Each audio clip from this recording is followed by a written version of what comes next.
Stand still. State the reason. You don't ask questions here. He didn't do anything. Stay out of it. Just let him go. No. Nobody moves. Am I being detained? You think you're smart? I asked a clear question. Show ID. Give me the basis. Sir, please. No. Quiet. Hands behind your back. Log the reason first. He still thinks he runs this room. Don't hurt him. Back up.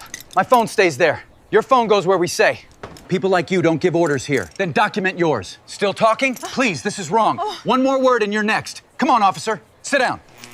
Who keeps calling you?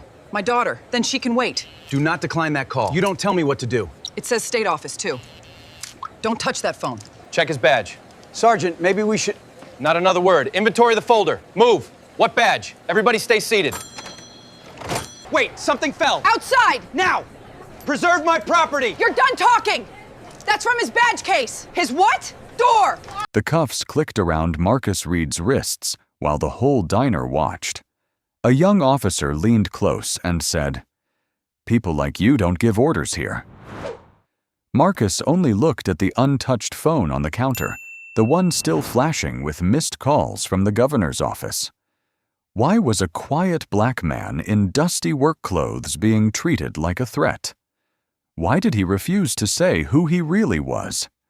And why did one terrified waitress keep whispering, "Check his badge"?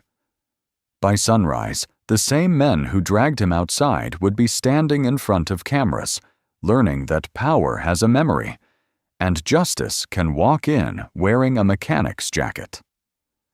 The metal closed with a clean click, small enough to vanish under the diner's humming lights, sharp enough to make every fork stop. Marcus Reed stood beside the counter with his wrists behind him. The steel edge pressed into the skin below his thumb, colder than the November glass behind the pie case. He kept his eyes on the phone near the register. Missed call. Maya. Sergeant Brent Calder leaned close. Marcus could smell coffee and wintergreen gum. "You still want to lecture us on procedure?" Marcus answered quietly. "I asked you to document the reason for the stop." Officer Miles Kellen laughed. "Hear that? He thinks this is a seminar." At the counter's end, Elena Torres froze with a coffee pot in her hand. She was 31, small-framed, with dark hair in a rushed knot. Coffee touched her wrist. "Sir," she said, "he didn't do anything." Calder turned slowly. "You want to join the conversation, Elena?" Her mouth closed. Marcus saw the brown leather folder half under the stool by his boot. It held the one thing that could end this room in a heartbeat. He shifted his foot an inch. Kellen noticed. "What's under your shoe?" "Personal property. Move." "Log it first." The friar hissed. Rainwater tapped onto the tile. Earl Jenkins lowered his newspaper but did not speak. Darlene Webb came out wiping her hands on a towel. "Brent, come on. Not in here."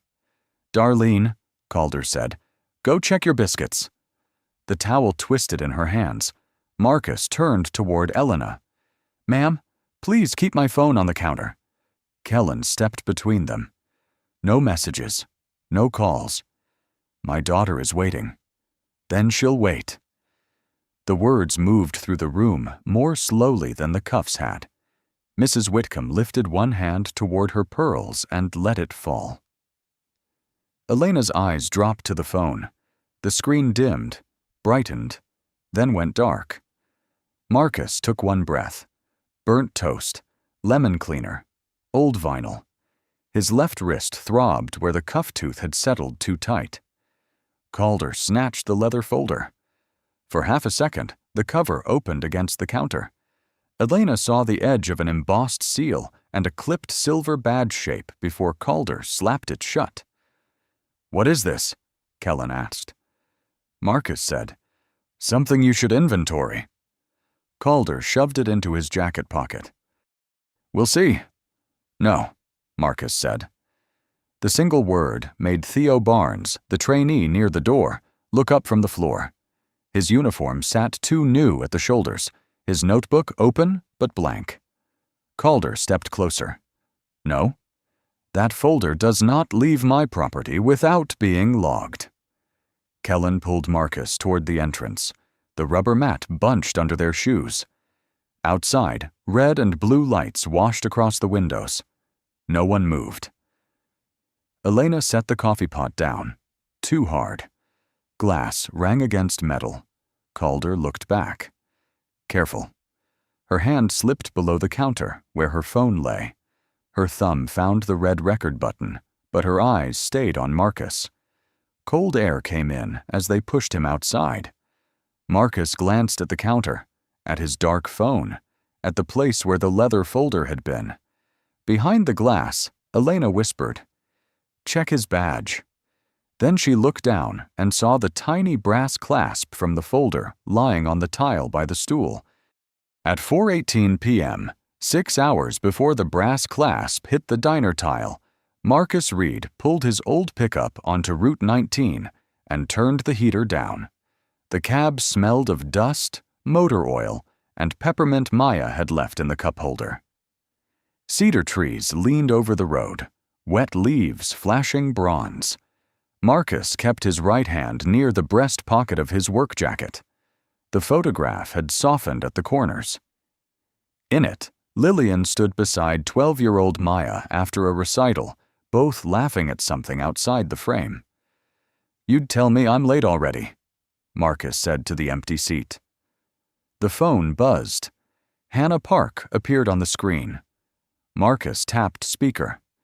"Reed, you're still going in alone?" "I'm going to my daughter's ceremony." "That's not what I asked. Cedar Hollow sent another complaint. Stops with no clear basis, property not logged, reports cleaned up after the fact." Marcus passed a faded sign for Cedar Hollow, 12 miles. Names? Calder. Kellen. Chief Doyle's signature on 2 reviews. And the Citizen? Won't go public. Says people there remember who talks. Marcus touched the photograph through his jacket. "No formal call unless I miss the 9 p.m. check-in." That sounds like a bad plan. It sounds like a real look. It sounds like you using Maya's night as cover. The heater clicked. Gravel ticked under the tires. "She asked me not to come in uniform," Marcus said, "because she wants a father in the front row, not a headline." "I know." "Then be that." A crow lifted from the shoulder. Marcus looked at Lillian's hand in the photograph, resting on Maya's shoulder. "I'll be there before she walks." "Promise me you'll call if anything feels wrong." "I'll call." At 5:07, Maya's message came through at a blinking red light. "Dad, auditorium opens at 6. Don't be early and make Principal Bell nervous." Then another. "I put your reserved seat on the aisle. Mom would have hated front row." Marcus recorded a reply, then erased it. Too formal. "Baby girl, I'm 10 minutes out. I'll sit wherever you tell me. And I brought the photo." He sent it as a truck horn barked behind him. Downtown Cedar Hollow looked smaller than its complaints. Peeling blue trim, dark courthouse windows, a diner sign flickering between open and pen. Fried onions slipped through his cracked window as he parked near a cruiser. Hannah texted, "Observe. Do not engage unless necessary." Marcus typed, "Getting coffee. Then I'll make the ceremony." Before he climbed out, he smoothed Lillian's photograph against the steering wheel.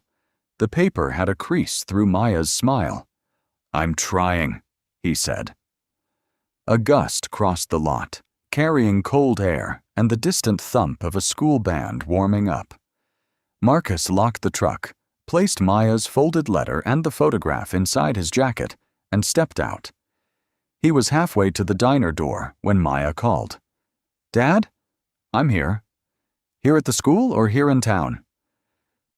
2 officers inside the diner were laughing at something he could not hear. "In town." "Dad." "I know. Don't disappear into work. Not tonight." The sentence stopped him with his hand on the diner handle. "I won't," he said. But through the glass, the officer at the back booth had already turned to look at him. The bell above the diner door gave a tired jangle, and the officer at the back booth turned before Marcus reached the mat. Warm grease, bleach, and old coffee wrapped around him. Behind the counter, a spoon tapped a mug, a silver sound in the room. Elena Torres stood with her order pad under one arm. "Sit anywhere, honey." "The counter's fine."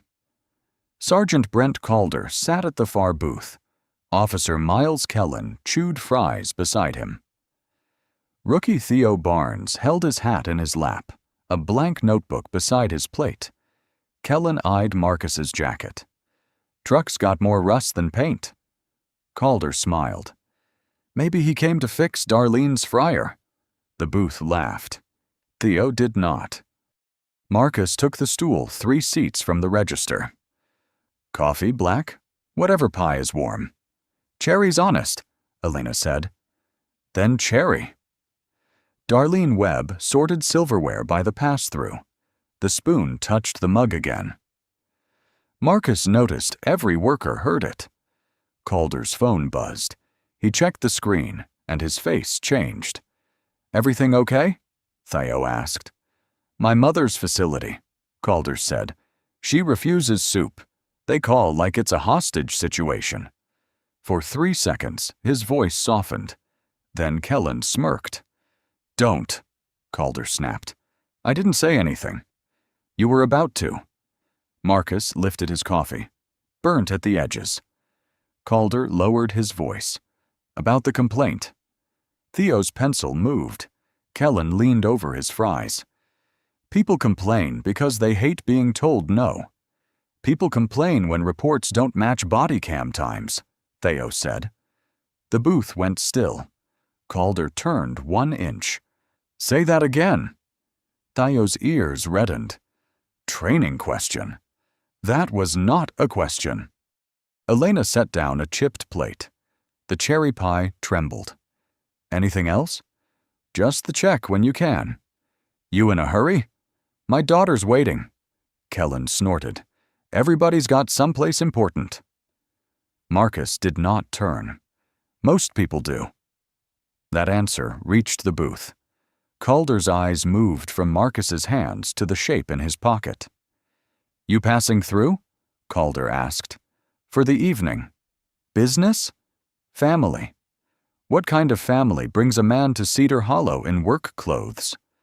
Elena stopped with the coffee pot halfway lifted. Cold air slid along Marcus's neck. "The kind that asked him not to be late," Marcus said. Darlene dropped a spoon into a mug. It spun around the bottom, ringing until everyone heard it. Theo looked at Marcus then. Really looked. Calder's phone buzzed again. He let it vibrate. "Barnes, lesson 1. A man who answers questions like he's teaching class usually has something to hide." Marcus picked up his fork. "Or somewhere to be." "You always talk like that?" Kellen asked. "Only when I'm asked like that." Marcus took 1 bite. Cherry. Sugar. Too much crust. His phone lit near his cup. Maya. Voice message. He turned the screen face down. At the booth, Kellen whispered, "Complaint file," and Calder's hand closed around his phone.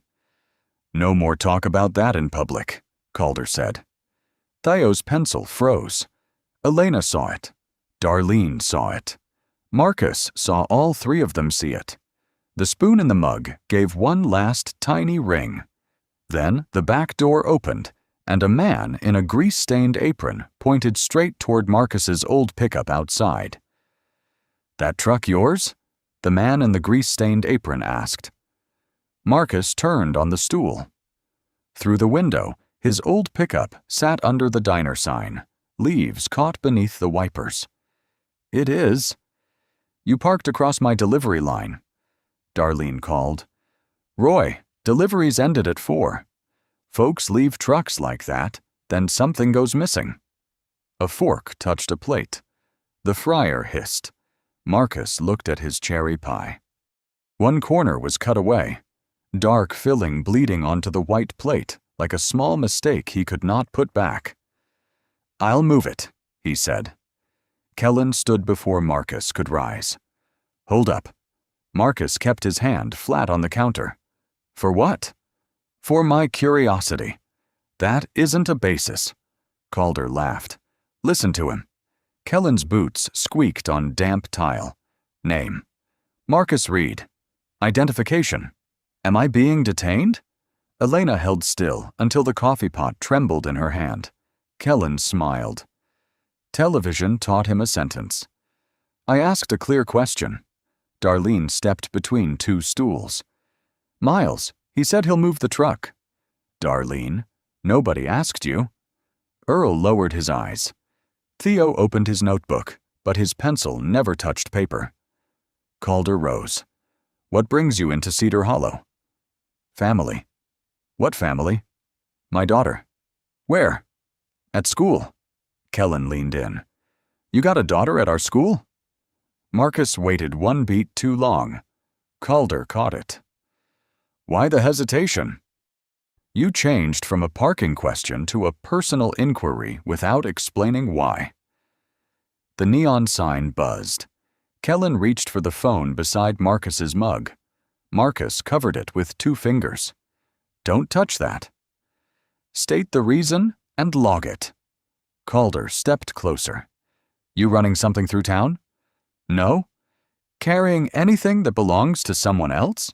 "No." "Then show ID." "I mind an unlawful demand." Roy muttered, "Man, just show it." Marcus looked at him. Roy's eyes slipped away first. Elena slid one hand beneath the counter. Her phone lay beside order tickets. She angled it toward the stools. Theo saw her. He looked at Calder, then at his blank page. Kellen took Marcus by the elbow. "Stand up." Marcus did not pull away. "Am I free to leave?" "Not anymore." "What is the reason for detention?" "Suspicious behavior." "Specific behavior." "Refusing to cooperate." "Refusing an unsupported request is not—" Kellen tightened his grip. "Stand up." The vinyl stool gave a soft pop as Marcus rose. The cuffs were not out yet, but the room already behaved as if they were. Marcus glanced at the pie plate. The fork still pointed along the rim, the bitten corner cooling. Elena's phone screen glowed red beneath the counter. Calder noticed. "What are you doing?" "Checking register." Kellen patted Marcus's jacket and found the leather folder. "What's this?" "Credentials." Calder held out his hand. "Give it." "Log it first." Kellen pulled the folder free. The brass clasp clicked open, and for 1 second Elena saw silver inside before Calder snapped it shut. Outside, a school band note drifted across town. Marcus looked at his dark phone. "May I call my daughter?" Kellen smiled. "After we figure out who you think you are." Behind the counter, Elena's recording timer passed 1 minute. Kellen held the leather folder like something pulled from a drain. Marcus kept both hands visible beside the half-eaten pie. "Open it and log what you see." Calder took it. "You don't give instructions in my town." "I'm giving you the fastest way to avoid a mistake." Elena's phone recorded beneath the counter. Red numbers glowed in the chrome napkin holder. Her free hand missed a mug, and coffee spilled across the counter. The diner smelled of burnt sugar, wet coats, and lemon cleaner. No one touched food. Theo Barnes stepped from the booth. "Sergeant, seized property gets listed before transport." Kellen turned. "Rookies don't interrupt." "Barnes," Calder said. Theo stopped, snapped pencil in hand. Marcus watched the folder. One brass clasp hung loose. The cover gaped a narrow inch. "My identification is inside," Marcus said. "You can verify it with one call." "Everybody's got credentials," Kellen said. "I did not say private." Elena's breath caught. Calder opened the folder halfway, and silver caught the fluorescent light. Something heavy sat clipped in dark leather beside a sealed document. Calder shut it hard. "What did it say?" Theo asked. "No one asked you." Marcus's phone lit on the counter. "Maya." The vibration nudged it toward the spilled coffee. "Please answer that," Marcus said. "Tell her I'm delayed." Kellen picked it up.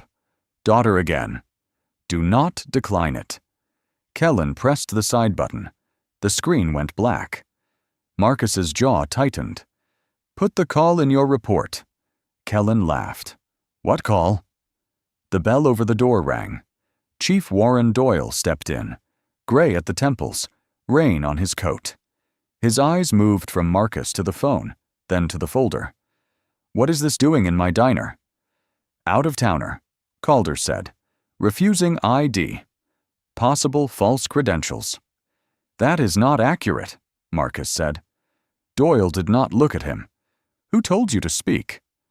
Theo bent for his pencil. "Chief," he offered verification. Doyle's gaze cut over. "You want to finish probation in traffic cones?" "No, sir." "Then stand by the door and learn." Doyle opened the folder no more than an inch. "We can sort this at the station." "If you take it," Marcus said, "inventory it here." Calder tossed the folder onto the counter. It landed beside the spill with a flat slap. Coffee touched the leather and darkened the seam. Elena grabbed a clean towel. "Don't touch evidence," Kellen snapped. "It's getting ruined." Doyle leaned close. "Evidence doesn't concern you." Her hand froze above wet leather. Marcus looked at Theo. "Officer Barnes, note that my credential case was placed in liquid after I requested inventory." Calder stepped between them. "He's not noting anything." "One more word," Doyle told Theo, "and you clean out your locker before midnight." Kellen took Marcus by the arm. "Let's go." "My property remains here?" Doyle wiped the folder with Elena's towel and slid it into his coat pocket. "Your property goes where I say it goes." Elena's recording captured every word. The diner bell shook in the cold draft as they led Marcus out. His phone stayed on the counter, screen dark, a crescent of coffee touching one corner. Under the stool, the brass clasp gleamed where no officer thought to look. Maya Reed stood under the auditorium lights at 6:42 p.m., pinching the folded letter until the crease marked her thumb. The stage smelled of dust, floor wax, and warm curtains. Principal Grace Bell, 50, glasses low on her nose, leaned toward her. "Your father called?" "He said he was in town." Grace checked the reserved aisle seat. "Empty." Maya looked at the door. "He'll come." Outside the diner, Kellen opened the cruiser door and pushed Marcus in with a hand too high on his shoulder. "Watch your head," Marcus said. Kellen frowned. "Safety tips?" "Asking you to follow one." Calder came out, collar up. "Where's his phone?" Elena saw it on the counter beside the coffee smear. Calder stepped inside, scooped it up, and carried it out like it was dirty. "Property," Marcus said from the back seat. "Later." "Log it." Calder dropped the phone onto the passenger seat. The screen lit on impact. "Maya." Marcus leaned forward as far as the cuffs allowed, the metal bit into his wrists. "Answer it." Kellen slid behind the wheel. "Sit back." "Tell her I'm delayed. That's all." Calder picked up the phone. "She yours?" "My daughter." "Then maybe she should know who she's waiting on." Marcus held his voice level. "Sergeant, please." The word please changed the air more than any argument had. Elena stood near the diner window. Theo waited by the door, mist darkening his uniform. Kellen glanced at Calder. "You want me to?" Calder stared at the screen until the buzzing stopped. Then he pressed decline. In the auditorium, Maya lowered her phone. Grace whispered, Still no answer? Maya nodded once. On the program, her name sat under Community Leadership Award. In the margin she had written, "Give Dad letter." A girl in a blue dress touched her arm. "They're starting. I need 1 minute." "You get 2, Grace said. "I'll stall." Maya tried again. The call rang twice. In the cruiser, the phone flashed in the dark. Kellen reached over and pressed it silent. Marcus said, "Do not do that again." "Or what?" "Or it becomes part of the record." Calder laughed, but there was less air in it. "You keep saying record." "Because one exists whether you respect it or not." The patrol car smelled of vinyl, damp wool, and stale takeout. Streetlight crossed Marcus's knees. Lillian's photograph was still in his pocket, pressed flat by his arm. Through the cracked door, Elena heard him before it shut.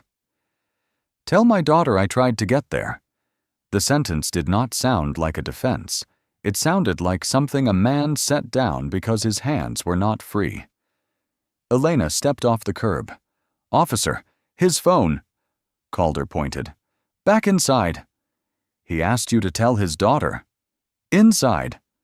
Darlene caught Elena by the sleeve. "Not alone," she whispered. Theo watched the cruiser roll away.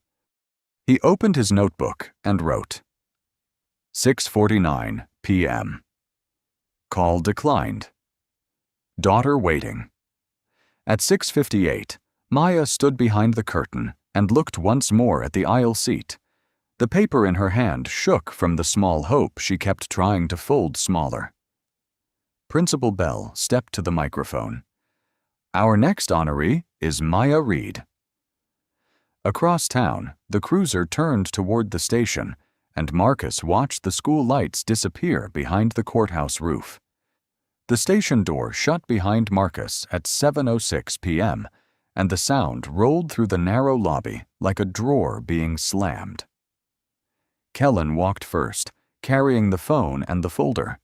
Calder kept one hand on Marcus's elbow, though Marcus had not pulled once.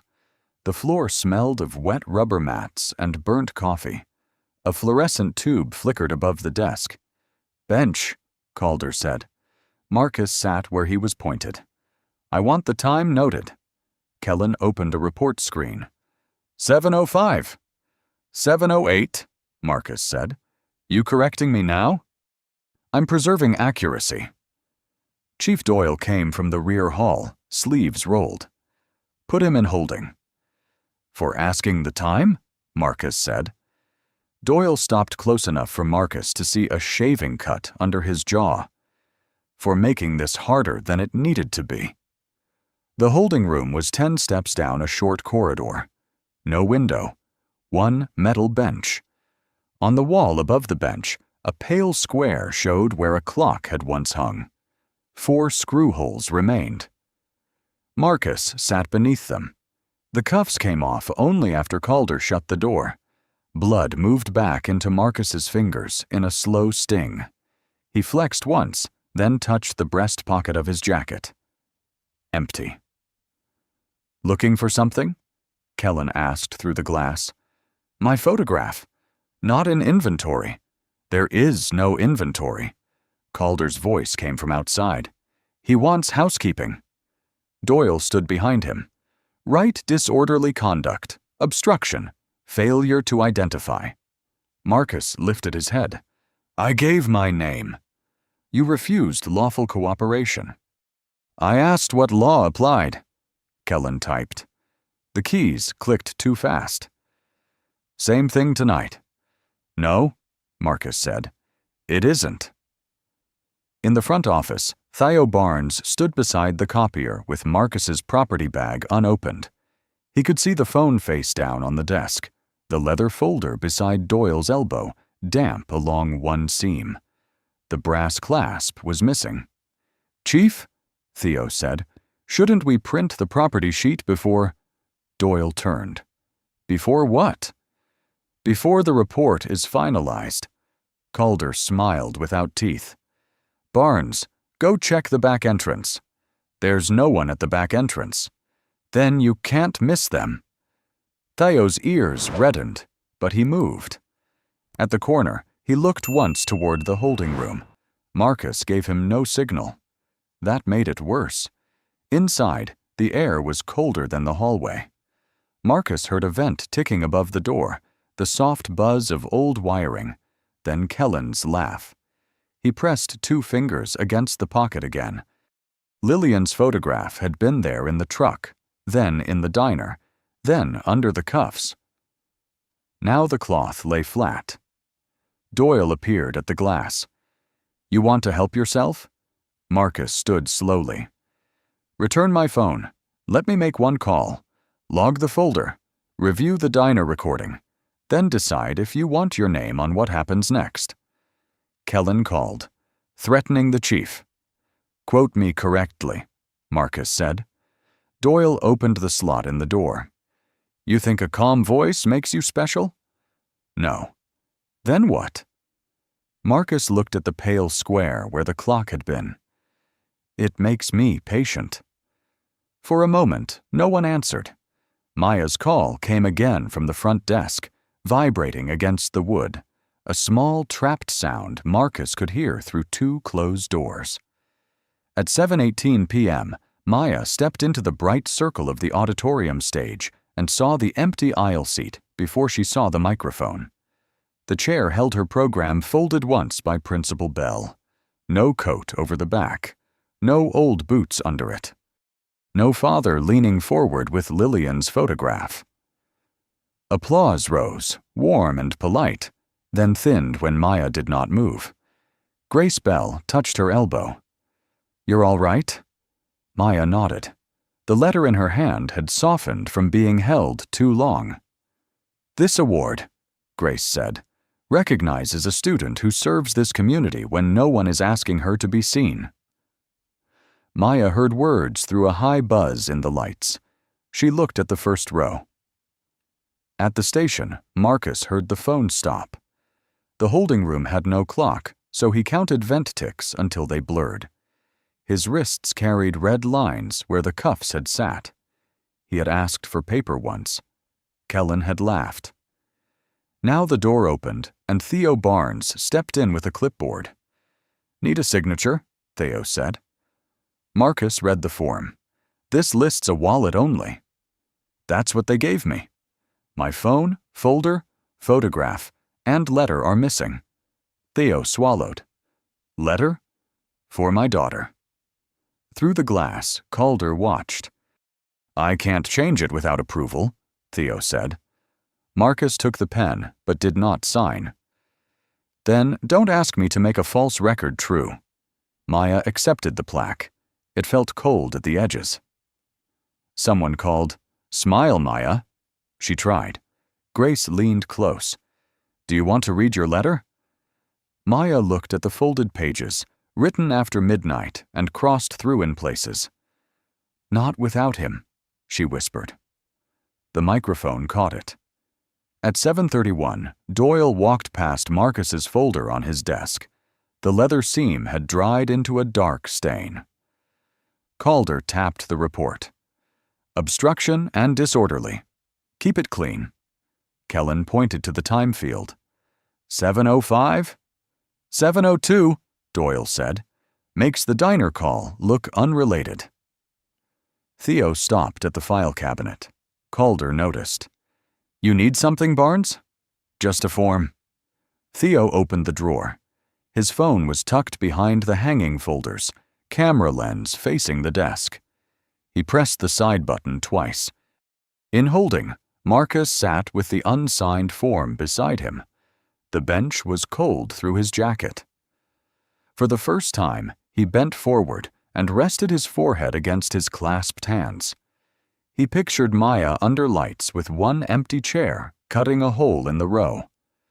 When the door opened again, Kellen tossed a sheet of paper inside. "Write your complaint, Professor." Marcus picked it up. It was the back of an outdated parking notice. The pencil had no eraser. He wrote one line. "Maya, I tried to get there. The pencil point broke on the final period." Kellen glanced through the glass. That all? Marcus folded the paper once. Give it to my daughter. Maybe after processing. Calder came to the door. You really think anyone outside this room is waiting on you? Marcus looked past him to the pale square where the clock had been. Yes. Maya stepped down from the stage with the unread letter still in her fist. In the station office, Theo slid his phone behind the files and opened the logbook to the page where 702 had already been written in darker ink. Elena stood behind the diner counter at 7:43 p.m., holding Marcus Reed's wallet in a brown paper bag that would not stop shaking. The brass clasp lay beside the register, bright under the fluorescent light. Darlene had locked the door, but blue reflections moved across the windows from a cruiser that was no longer there. You don't have to do this alone, Darlene said. Elena touched the phone in her apron.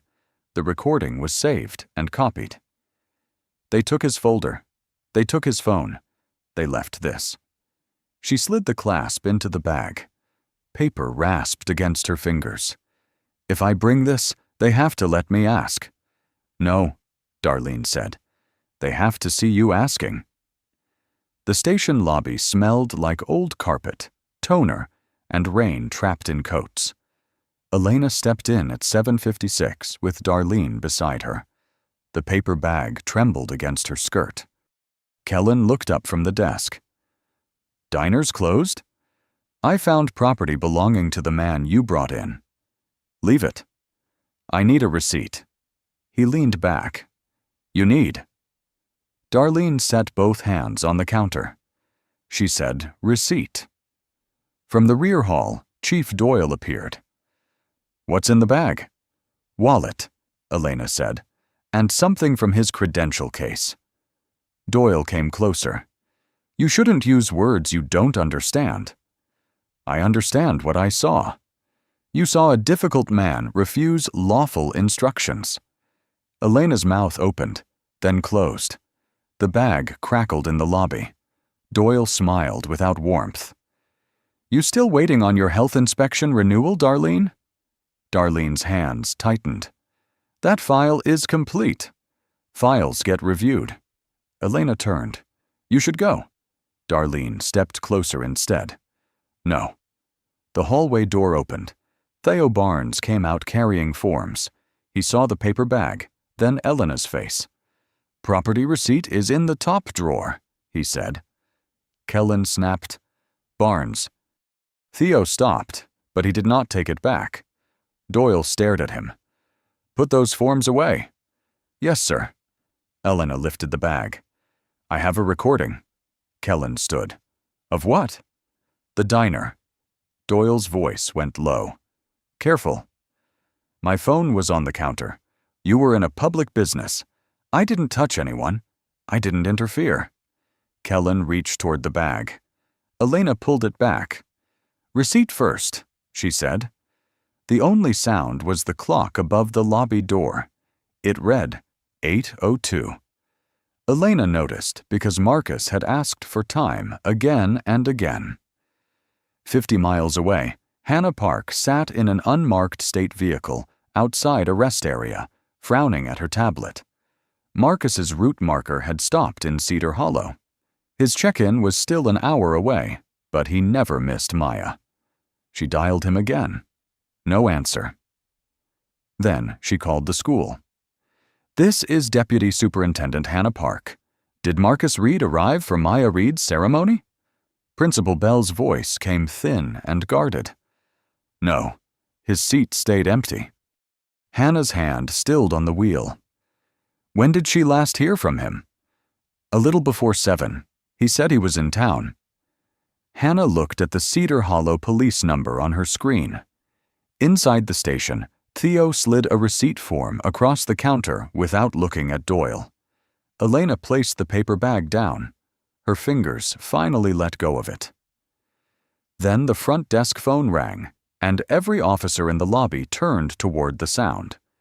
The desk phone rang 3 times before Kellen picked it up. Cedar Hollow Police. Rain ticked against the lobby windows. Elena stood with both hands on the counter, receipt unsigned. Darlene's shoulder touched hers. Kellen listened, then rolled his eyes. "Ma'am, we're busy." Theo stopped beside the file cabinet. The voice on the line was steady. "This is Deputy Superintendent Hannah Park. I need Marcus Reed immediately." Kellen forced a laugh. "No one by that name is in our custody." Doyle stepped from the hall. "Who is it?" "Some woman asking for Reed." From the holding room, Marcus lifted his head. Hannah said, "Officer, is Superintendent Marcus Reed present in your facility?" The room lost its small noises. Calder's pen stopped above the unfinished report. Its tip, hovering over the line where he had begun to write, refused all lawful commands.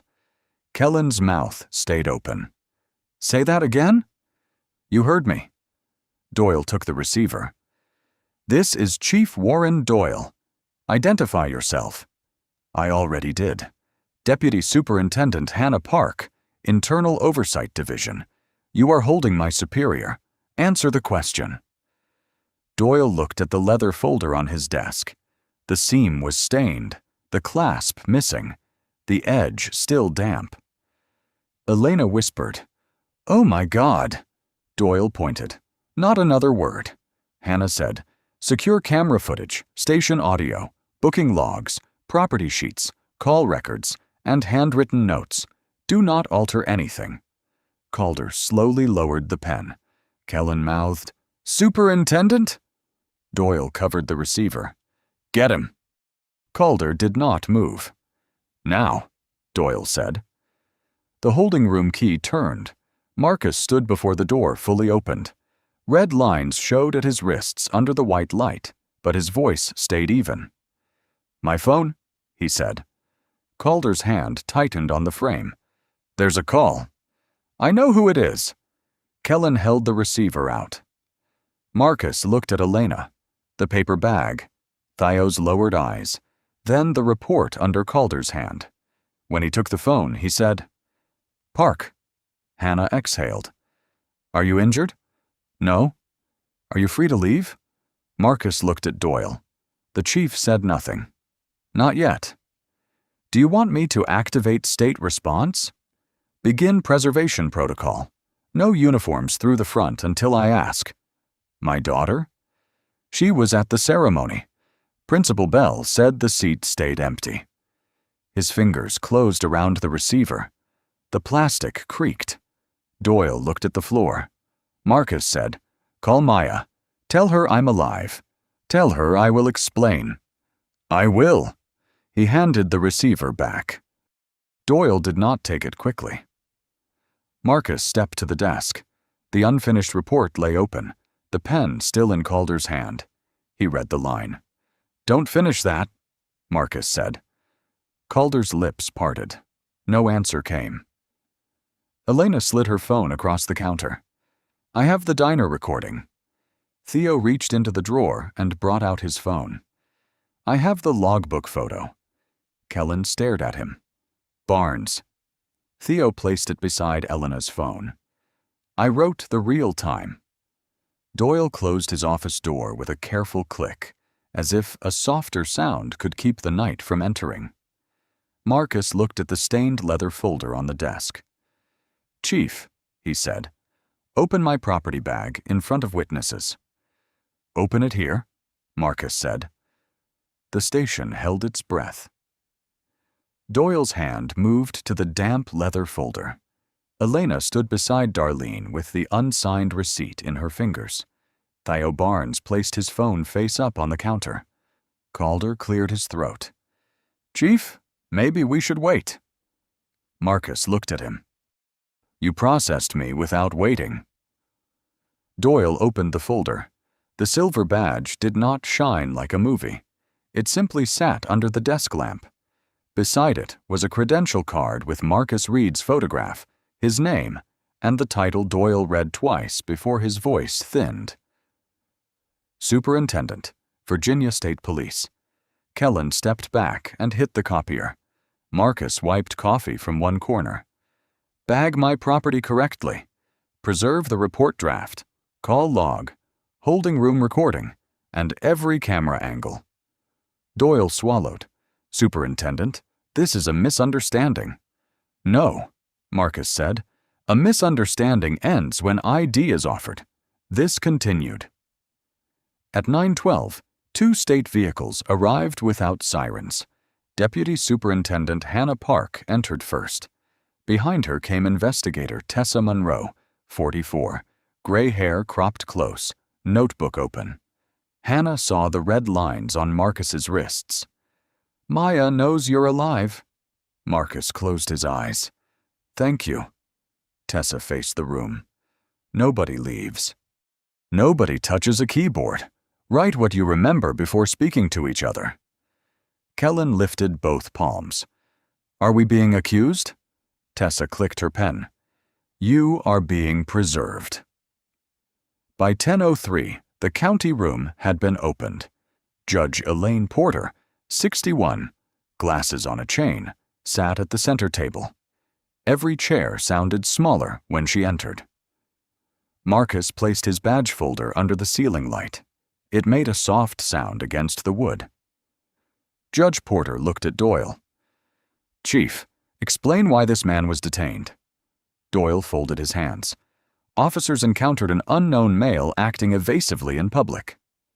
Elena's chair scraped. Darlene caught her sleeve.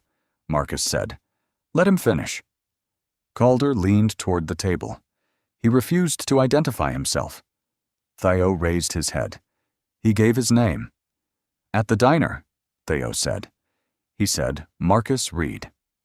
Judge Porter nodded to Elena. You brought a recording? Elena unlocked her phone with a trembling thumb. Yes, ma'am. The diner returned through the speaker. Fryer hiss, Kellen's laugh, Marcus asking for the reason for detention. Then Kellen's voice said, Then she'll wait. Marcus looked down at his hands. No one asked who she was. Doyle tried first. Context matters. It does, Judge Porter said. That is why we are listening. The recording continued. Marcus asking to log the folder, Calder refusing, Kellen declining Maya's call, Doyle ordering Theo silent. Theo slid a printed photo beside the phone. This is the logbook before the time was changed. Marcus lifted his eyes. Review all detention files involving these officers for the past 18 months. Doyle's mouth tightened. That is excessive. Marcus turned the badge folder toward Judge Porter. So was tonight. Judge Porter removed her glasses and laid them beside the badge. Then we begin with tonight, and we do it in front of witnesses. Outside the room, Hannah's phone vibrated with Maya's name on the screen. Hannah let the phone vibrate before stepping into the hall. Behind the hearing room door, the diner recording filled the county chamber with sounds no report could soften. The fryer breathing, a stool scraping, an officer laughing near a man in cuffs. Judge Porter said, Again from the request. Elena touched the screen. Marcus's voice came through. What is the reason for detention? Kellen answered. Suspicious behavior. Specific behavior. Refusing to cooperate. Kellen stared at the table edge. Calder kept his hands folded until his knuckles paled. Blue light deepened every crease in Doyle's face. Earl Jenkins cleared his throat from the second row. I heard that. State your name, Judge Porter said. Earl Jenkins, 66. I was eating meatloaf by the window. He removed his cap. I thought if I kept my head down, it would pass. Darlene whispered. Earl. He did not look at her. It didn't. The screen showed Marcus at the counter beside the untouched slice of pie. Red filling shone while Calder leaned over him. Mrs. Whitcomb raised 2 fingers. Ma'am, I saw the phone. Go ahead. That young officer picked it up. The daughter called. I saw the name. Maya. Her pearls clicked. I almost said something. Almost? Tessa Monroe asked. Mrs. Whitcomb nodded. Yes. No one corrected the word. Tessa played the next clip. Kellen's hand crossed the phone. The screen went dark. Marcus said, "Put the call in your report." Kellen shifted. "That doesn't show what came before." Elena answered first. "It shows what I was scared to say." The room turned toward her. She gripped the chair. "He asked you to call his daughter. He asked you to log his folder. He didn't raise his voice." Calder said, "You don't know procedure." Marcus spoke without turning. She knew enough to preserve it. Theo Barnes stood near the wall. Tessa held out a hand. "Officer Barnes, your photograph." Theo placed it on the evidence table. It showed the logbook at 7:18 p.m., before darker ink covered the original time. Judge Porter leaned forward. "Who changed it?" Doyle said, "I ordered the log corrected." "Corrected from what to what?" "A preliminary notation." Theo's voice came clear. "It was accurate when I wrote it." Calder turned. "Barnes." "No, sir." Theo's hand shook once. "He came in after 7. He asked for the time. I remember because there was no clock in holding." Tessa opened a station photo. 4 screw holes marked the pale square where a clock had been. Judge Porter asked, "Why no clock?" Doyle's answer came late. "Maintenance." "Since?" Tessa asked. Doyle did not answer. Hannah returned and bent near Marcus. "Maya is home with Principal Bell." Marcus touched the red mark at his wrist. "Did she read it?" "No." He nodded once. Tessa turned to him.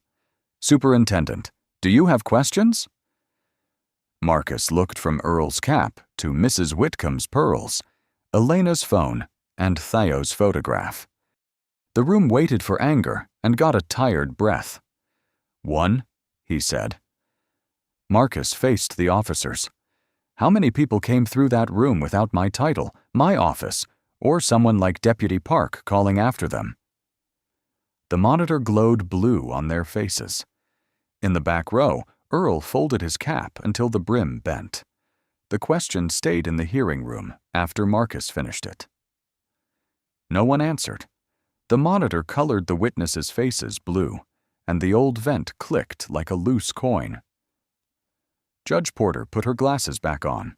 "Sergeant Calder, Officer Kellen, Chief Doyle," she said. "You are relieved of duty pending review." Kellen blinked. "Tonight?" "Now." Calder pushed his chair back. "Judge, this is moving fast." Marcus did not move. Tessa Monroe closed a folder. "Reports are locked. Camera files, station audio, property logs, and prior detentions will be copied under state supervision." Doyle's jaw flexed. "Over one misunderstanding?" Hannah Park answered from the wall. "Over altered records." Kellen's voice fell. "What happens to us?" "Written notice by morning," Judge Porter said. "The commission receives the first packet tonight."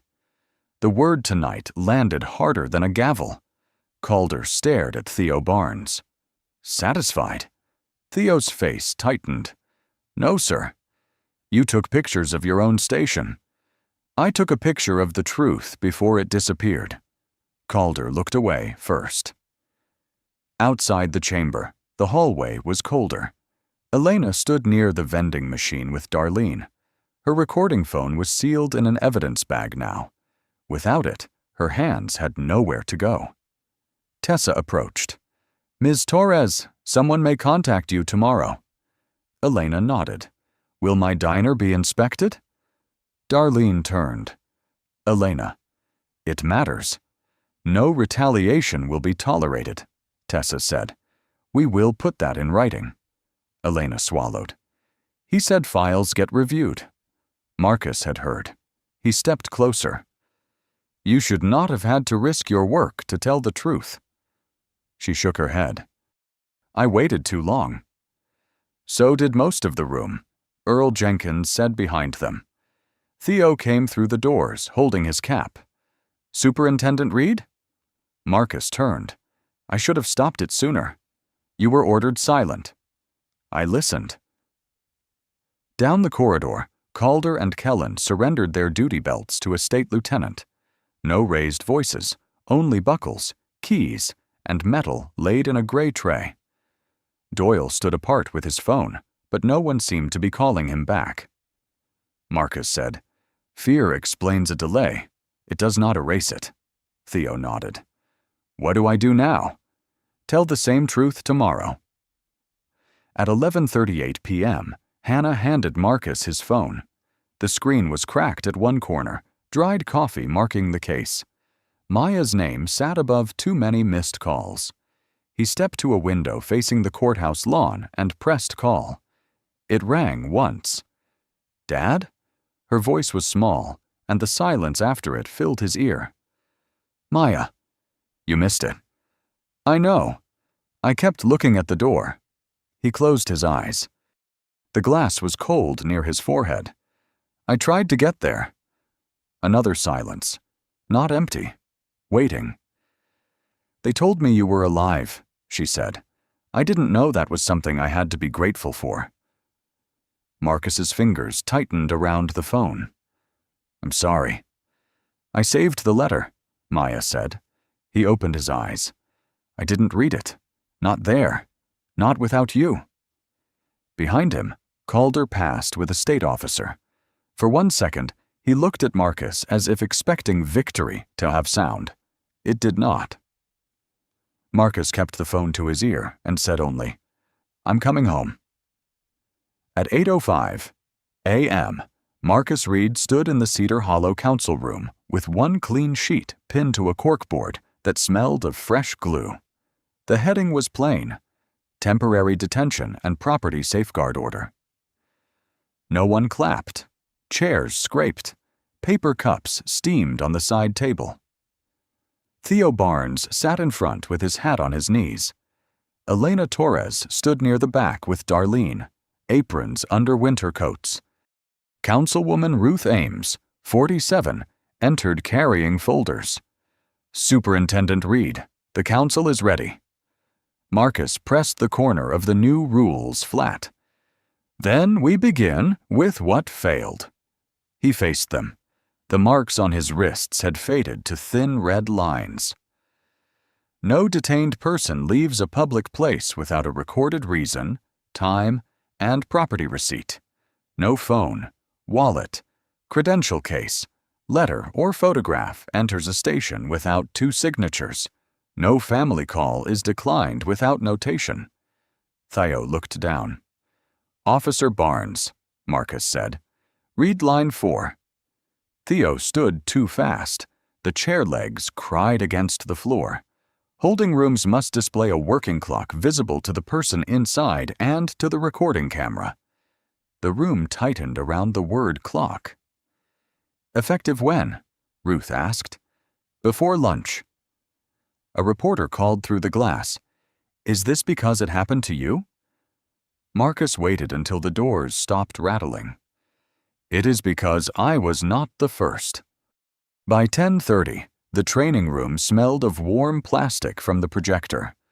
Officers, dispatchers, diner witnesses, and 3 residents with unsigned complaints filled the chairs. Hannah Park pointed to a blank form. "This exists before the cuffs, not after." An older officer crossed his arms. "Scenes move fast." Marcus picked up a desk phone. "Then your first record is 1 sentence. Time, place, reason. Say it before you move." Elena raised her hand. "What if someone records again?" Ruth answered first. "They are protected if they do not interfere. A notice goes in every public lobby." "And if a permit or inspection is used as pressure," Marcus said, "it triggers review."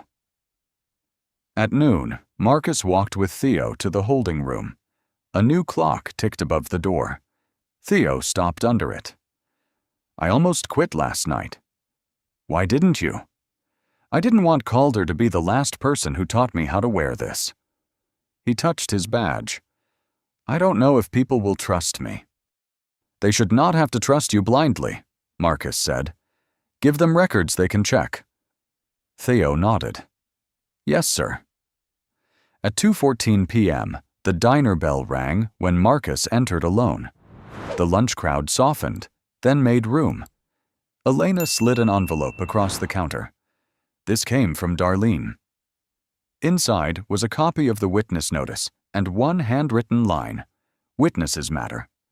Marcus looked at the new sign taped inside the window. Same words, black marker, crooked. "You didn't have to put that up," he said. Darlene poured coffee into a clean mug. "Yes, we did." Elena set down cherry pie on a white plate, the fork along the rim. Marcus's phone lit with Maya's name. He answered before the second ring. "Dad," she said, "bring the photo." Marcus looked toward the council room, where the fresh sheet of rules trembled each time the courthouse doors opened. "I have it," he said.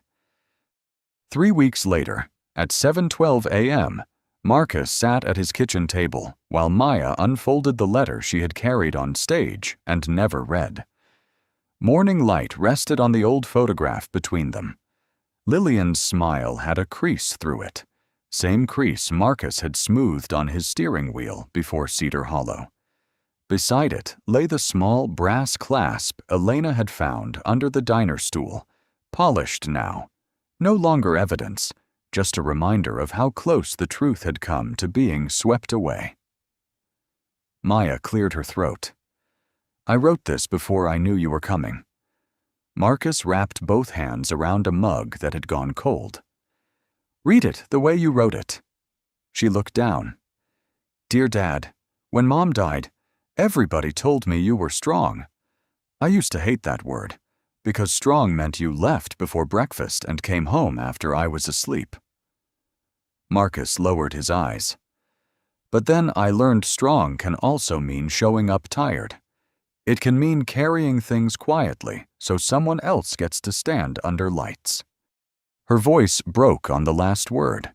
She stopped, breathed through her nose, and kept going. At noon that same day, Cedar Hollow released its first public review.